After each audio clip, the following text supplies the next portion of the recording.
Well, since you mention it, though, and what is the trend in malpractice in the United States over the past 20 years? Have the cases been escalating? Do we have a malpractice crisis? Well, I'm not a doctor, so I would say no, we don't have a malpractice crisis. There's, as I said before, inefficiencies in the system that are expensive.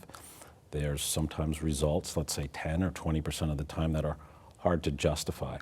But of all the studies I've seen, doctors win the overwhelming majority of cases. Unlike any other defendant, certainly unlike lawyers and unlike corporations, doctors come into courtrooms with lots of goodwill in the jury.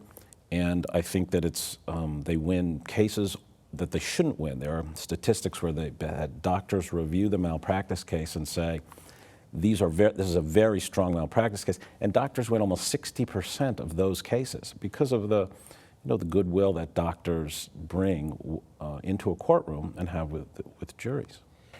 But of 100 cases that are initiated, how many are settled before they even go to court? Yeah, it's not, the statistics aren't as clear on that, though there's a registry now, but the better cases probably oftentimes are settled. So, but still, the overwhelming majority of cases, not just tried, but the overwhelming majority of cases are knocked out. I can also tell you that, the people that do medical malpractice on a regular basis, they might take 1 out of 100 phone calls because they're expensive, they're hard fought, they're extremely well defended. As a generalization, the defense bar for doctors is very capable. And I'm not somebody, as you know, who thinks lawyers are all so great, but that bar, as a generalization, is excellent. They work very hard, they understand the science, they like doctors, and they're willing to actually go to trial and not just talk about it. Yeah, I would agree with you. I've met many defense attorneys, and I found them to be excellent, and they know a lot about medicine, too. Yeah, and they know a lot about jury trials, and they do a good job protecting the doctors, even at times when the doctors deserve to settle the case or lose. You mentioned that there are cases where doctors have committed egregious errors. Do you have an example of any such case that you've been involved with where a doctor may have done something that was obviously not correct and got off? Yeah, a lot of trial lawyers have that one case or that 5 cases where they say, well, what the hell happened here? What did the jury do? What were they thinking? I've got a story for you. I had a case where my client was sent home from the hospital after valve replacement.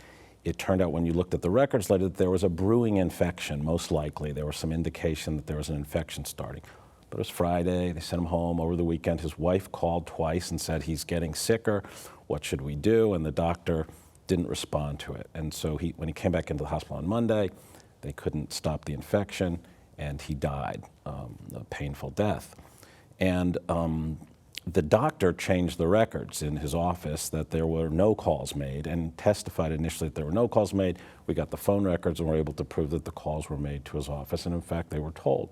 But his record still had this lie in it. That's the only word you can use. And so I put the doctor on the stand, and after going through all of it, I said, and then you changed your records to say that he didn't call you, but he did. And he had to admit yes. I said, so you lied? And he said yes.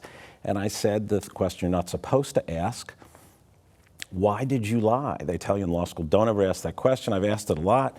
Many times it's gone extremely well, but this isn't that story. I said, why did you lie? And he said, well, people feel badly. I felt badly when my patient died. I said, that's why you lied. And he said, yes. And so like in My Cousin Vinny, I thought, I got no more questions for this bum. That was the end of it. And I thought, I'm going to win this case, and I'm going to win it fast because there's nothing much to talk about here. He killed the guy and lied about it. And some plaintiff's lawyers would say you need both. You need not only malpractice, you need to show the doctor's a bad guy to win a case. I'm not sure that's right, but that's a decent rule. So I thought they'd be back in a half hour. They were, but I thought I'd win, and in fact, I lost the case. And we got in the elevator afterwards, and I was stunned, furious, stunned, I don't know, both. And I ran into one of the jurors, gets on the elevator, a guy with a nice smile, and he smiled at me. And you're not supposed to talk to jurors. I don't want to say too much more about that afterwards, but I was so nonplussed by this that I leaned in close and said, what was that about? What did you do? And he just sort of smiled and said, people do feel badly. The doctor felt badly that the guy had died.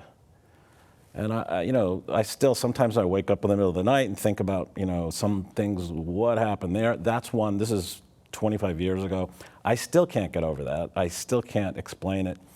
And that's what happened. I mean, doctors really are, you know, if anybody else, if a lawyer said, yeah, I changed the records and I lied about it because I felt badly that I killed the guy, I mean, I don't know, he'd end up in jail or something, but the doctor just went home to, or went back to his practice. That seems illogical, you know? Yeah, it was a bad result, no doubt. Yeah.